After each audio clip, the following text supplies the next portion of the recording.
Usually when we look at the world around us, like when you touch a solid wooden table or look at an old oak tree, there is this absolute expectation of solidity. Right. We just think, this is it. This is the real stuff. Yeah, it feels completely undeniable. I mean, it has weight, it has texture, and it's the physical reality we are, well, taught to trust above basically everything else. But then you start peeling back the layers of mathematics and, ancient philosophy, and suddenly that solid table feels a lot more like a mirage.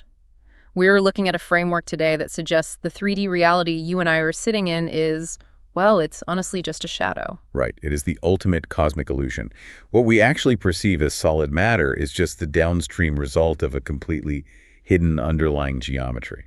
Welcome back to another deep dive, learner. Today's mission is a massive one. We are going hunting for the hidden source code of reality itself. Like a fascinating journey. Yeah, we're going to start by looking at how a really bizarre mathematical double twist of 0 and 1 literally creates the physical universe.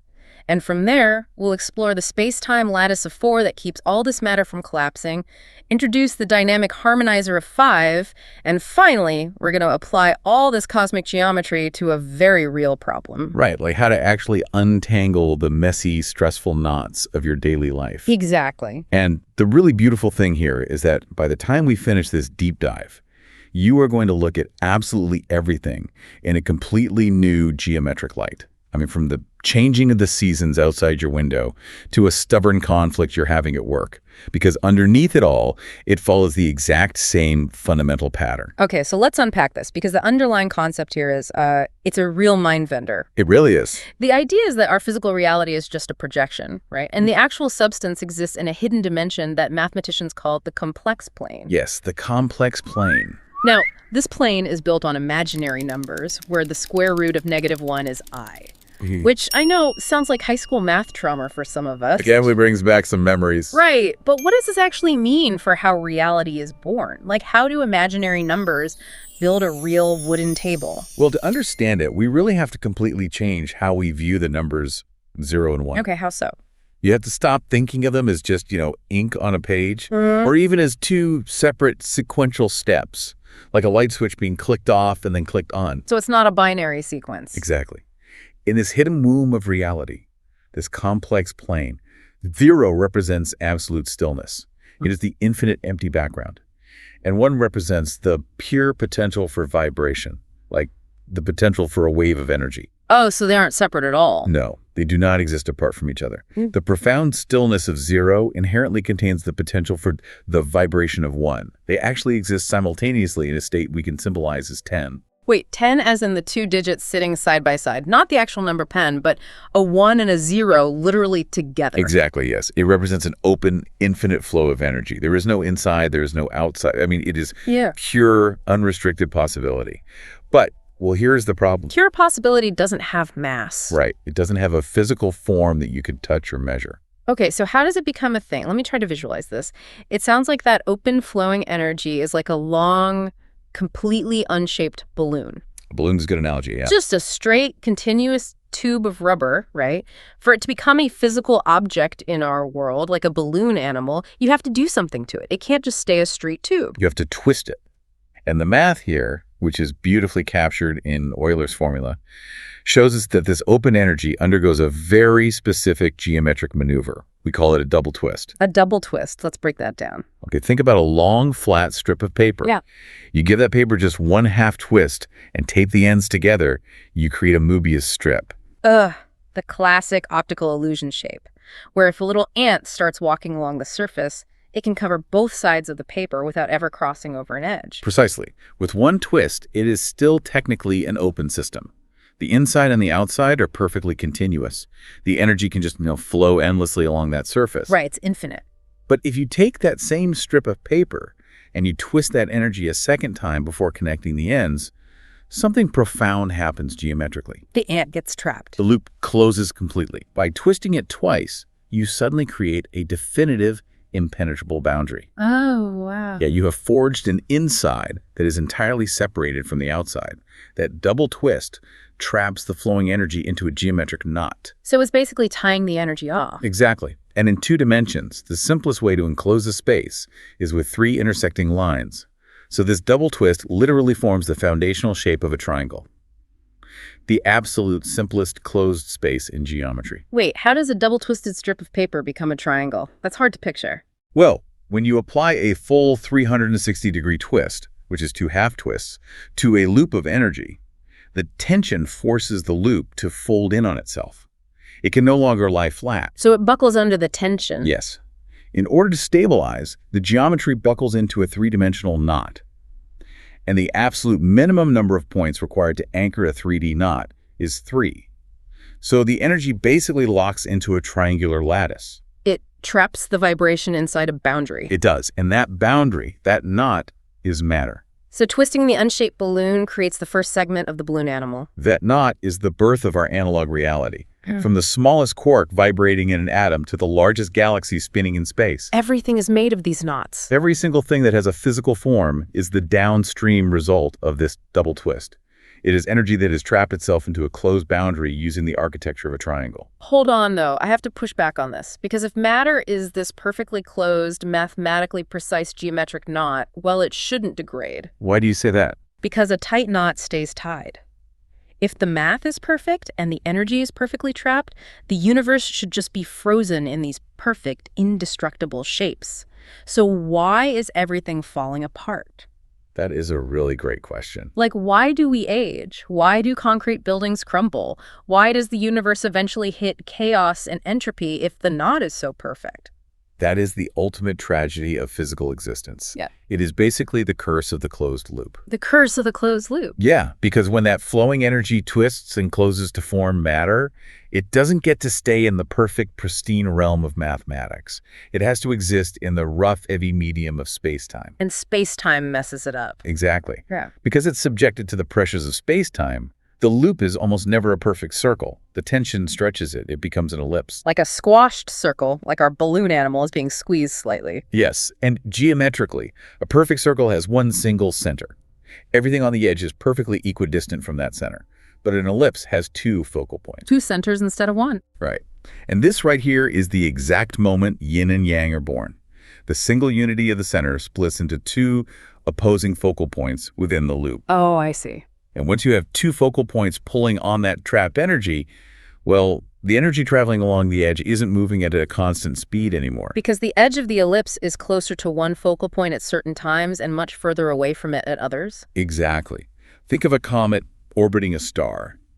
It violently speeds up as it gets closer to the gravity of the focus, and it slows way down as it swings far away. So it's jerky, it's not a smooth ride. Right. This constant rhythmic change in speed, this unending tension between the 2 points, it causes immense friction inside the knot. The wave of energy starts to stutter. It stutters. And as it stutters, it creates tiny fractal offshoots of itself. These are fractal errors. So it's leaking. The balloon is slowly losing air because the knot isn't perfectly round. That is a really great way to picture it. And with every single cycle, every orbit, those microscopic distortions accumulate. They just pile up. The errors pile up. The intervals between the stutters get shorter and shorter until the structural integrity literally hits a mathematical limit. The friction becomes too much, and the whole system completely collapses into chaos. Wow. So just by taking form, just by becoming an ellipse with two centers, a physical object literally starts a countdown clock to its own destruction. That's it exactly. The seed of decay is woven into the very shape of its existence. From a dying, collapsing star to a withering plant on your windowsill, the collapse is mathematically inevitable because of those two focal points. Wow. Entropy is just the accumulation of fractal errors in an elliptical loop. But, and this is wild, there is one mind-blowing exception to this rule. The sources mention there is one thing in the entire physical universe that somehow escapes this curse: the electron. The electron, yes. Yeah. It is the sole survivor of that perfect mathematical state within our material world. It really defies the rules. It entirely refuses to distort into an ellipse. As far as our most advanced quantum physics can tell, even when we smash them together at near light speed in particle accelerators at CERN, the electron maintains a single, mathematically perfect center. It remains a perfect circle. It is a perfect, unyielding circle. So it doesn't have yin and yang splitting it apart. It is basically the one balloon that never deflates. Exactly. It has no internal structure to break down. Yeah. No varying speeds, no two focal points fighting for dominance, which means absolutely no fractal errors accumulate. That is amazing. It is the one physical entity we know of that does not age, does not decay, and maintains absolute immortal order amidst a universe of chaos. Okay, that is staggering, but it brings up a huge, obvious question. Which is? Well, if literally everything else, the quarks, the atoms, the molecules making up you, me, and the device you're listening to this deep dive on right now. Right, the rest of the matter. If all of that is made of slightly distorted elliptical loops, just hurtling toward their own chaotic destruction, how does the universe survive at all? Like, why doesn't everything just burn out instantly in a massive flash of fractal errors the second it is created? That is where the geometry gets even more intricate. Because to survive that incredible friction, that chaotic, decaying energy, needs a scaffold to hold it. It needs a rigid container. A container. And that brings us to the space-time lattice, which is defined entirely by the number 4. The number 4, like the 4 cardinal directions on a compass. North, south, east, west. Yes, and more importantly for energy, the 4 seasons. Number 4 isn't just a counting tool or some abstract idea here. It is the physical structural grid that provides stability to absolutely everything that exists. Okay, how does 4 provide stability? Well, remember, energy in our universe moves in waves. It reaches a maximum peak and it drops to a maximum trough. The highest high and the lowest low. Exactly. Now imagine if a wave of energy crashed directly from its absolute highest peak. Like the blistering heat and furious activity of summer. Right. Imagine it dropped straight from summer down into its lowest, most contracted trough, the freezing, dense stillness of winter. Without any transition. If there was no transition, the sheer thermodynamic shock of that drop would shatter the system instantly. The friction would tear the universe apart. It would be like slamming your car from 5th gear straight into reverse while going 80 miles an hour. Exactly. The transmission would just explode. It needs a buffer. It needs the number 4. Spring and fall act as vital structural stepping stones. They are the clutch in your transmission analogy. Ah, I see. Spring manages the violent acceleration of energy as it climbs out of winter and pushes up into summer. Fall manages the rapid deceleration as energy drops from the heights of summer back into the contraction of winter. So this 4-part grid controls the flow. It acts as a set of tracks, basically ensuring the energy completes a full cycle safely and returns to exactly where it started without just dissipating into the void. Now, if you are listening to this on your morning commute, or maybe while folding laundry, you are probably thinking, what does a cosmic grid of 4 have to do with my inbox or my daily life? It's a fair question. But this is where it connects directly to you. Because 4 isn't just about the Earth orbiting the sun, it is the rigid, cyclical rhythm that allows anything in your life to have permanence. Your biological rhythms, your sleep-wake cycles, the routine of your day. Yeah, we often complain about the daily grind, right? The endless repetition of waking up, working, eating, sleeping. But according to this geometry, that repetition, that 4-part grid, is the only thing keeping your personal energy from just scattering into the wind. It really is. It creates a closed, safe track for us to exist on. It's our personal scaffolding. It provides a predictable, manageable path through the chaos of space-time. Without the structural grid of 4, human existence would just be a brief, chaotic explosion of uncontained energy. I get that. I mean, I definitely appreciate the stability, but let me push back again here. Go for it. A grid of 4 sounds stable, yeah, but it also sounds incredibly rigid. If we just loop north, south, east, west forever... Like a train on a track. Right, if we just do wake, work, eat, sleep on an endless track, aren't we just robots? Where does life come in? Where is the adaptability, the growth, the spark of consciousness? I mean, a closed, repetitive loop sounds like a prism. You've hit on the exact limitation of the number 4. So it is limited. It provides the stage, and it keeps the stage from collapsing, but it doesn't provide the script. It doesn't provide the life. Okay, so what does? For a system to actually live, to adapt, to heal, and to respond to the unexpected, it needs a conductor. It needs the dynamic harmonizer, which is the number 5. And the 5 sits right in the center of that 4-part lattice. It sits perfectly in the center and orchestrates the flow of energy. And there's a truly beautiful geometric fact about the number 5 that explains exactly how life functions. Okay, lay it on me. I want you to visualize drawing a perfect circle. Now, place 5 evenly spaced dots along the edge of that circle. Okay, I am tracing this in my mind. Let's map this out. Geometrically, you can connect those 5 dots in 2 completely different ways. First, you can take your pen and trace the outside edge, connecting the dots sequentially along the perimeter, dot 1 to 2, 2 to 3, and so on. That draws a pentagon. Exactly. This draws a pentagon. In Eastern philosophical frameworks, this sequential sequence represents the cycle of creation and expansion. Think of the 5 elements. Wood feeds fire, fire burns down to create ash or earth, earth compresses over millennia to form metal. Metal collects condensation and water nourishes wood. Exactly. So it's an engine of pure growth. Yeah. Every step feeds the next step in an ever-expanding loop. Yes, it is. But if you take those exact same 5 dots on the circle, and instead of tracing the outer edge, you draw straight lines across the center, connecting every second dot. You draw a star. You draw a star, a pentagram sitting perfectly inside the pentagon. This internal star represents the exact opposite cycle. It is the cycle of control and suppression. Control and suppression. Water puts out fire. Fire melts metal. Metal chops wood. Wood breaks through earth through its roots, and earth dams up water. Wait, let me make sure I have this straight. Tracing the edge builds the system up. That is the pentagon. Crossing through the center tears the system down. That is the star. Yes. And you are saying both of these geometric shapes exist simultaneously on the exact same 5 dots. That is the genius of the geometry. They happen at the exact same time. If a living system only expands, if it's purely operating as the pentagon, it explodes. Think of what a tumor is in biology. It is unchecked cellular expansion. Right. It's just growth without limits. But if the system only suppresses, if it operates entirely as the star, it withers and dies instantly. The number 5 does both simultaneously. But balances them. It is a brilliant system of dynamic equilibrium. It intelligently feeds what is lacking and actively suppresses what is overflowing, constantly adjusting in real time. You know, this makes so much sense when you look at our own biology. Oh, absolutely. Think about how the human brain is wired. The left hemisphere of your brain controls the right side of your body, and the right hemisphere controls the left side. Crossing over. Right. By crossing paths through the center of the nervous system, literally mimicking that internal star of the 5 elements, the body achieves a balanced, holistic control. It's a perfect example. If the nerves just ran straight down, right side to right side, left side to left side, we wouldn't have the integrated dynamic equilibrium necessary to actually balance and survive. It is the crossing over that creates the harmony. It is the ultimate self-correcting algorithm.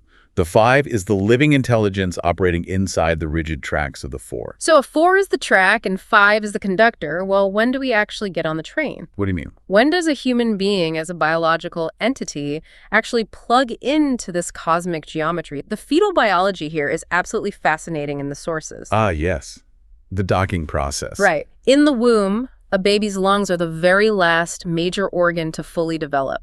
Because while floating in the amniotic fluid of the womb, the baby is still essentially in an open state, heavily reliant on the mother's closed system. The baby hasn't fully encountered the friction of the outside world yet. But the moment of birth changes everything. When a baby is born, emerges into the air, and takes that very first shocking breath, filling those newly developed lungs with oxygen, that is a literal docking process. It is. That first breath is the exact moment the baby's internal biological engine docks with the 4 pillars of the universe's space-time grid. It is the moment we are locked into the system of 4. The moment our personal internal biological clock starts ticking in absolute synchronization with the external cosmic clock. We transition from an open potential into a closed physical loop. And because we are now docked into physical reality, we are subject to its physical rules. Exactly. Which really brings us to the ultimate takeaway for you, the listener. We've talked about complex planes, imaginary numbers, the decay of ellipses, and a baby's first breath. A lot of high-level concepts. Right, but how do we use this knowledge on a Tuesday afternoon? When you are sitting in gridlock traffic or dealing with a toxic dynamic in your family or just feeling totally overwhelmed by the stress and the tangible knots of your own life, what does Euler's formula do for me then? Well, you have to remember the fundamental nature of our reality that we established at the very beginning of this deep dive. Our physical world, and that includes human relationships and emotions, is not built on straight lines. It's built on twists. It is built on double twists. on stretched ellipses, on spirals, and on the tremendous friction and tension between focal points. Which means our problems, our stressors, our conflicts, they are literally tangled threads of energy. Exactly. When you encounter a deep, stubborn conflict or a highly stressful situation, you are encountering a geometric knot of energy. Yeah. But human instinct, our biological default reaction when we face a problem we want to solve quickly, is to grab that tangled knot and pull on both ends as hard as we can in a straight line. We just yank on it. We try to force a linear brute force solution onto a fundamentally non-linear problem. And anyone who has ever pulled an old pair of wired headphones out of their pocket knows exactly what happens when you just pull hard on the ends of a tangle. The knot just tightens. It gets smaller, denser, and practically impossible to break. Pulling a geometric knot straight only creates more suffering. Because it solidifies the problem. Right, it locks the energy tighter together. So the solution isn't the brute force of a straight line. The solution is the wisdom of the number 5. The dynamic harmonizer.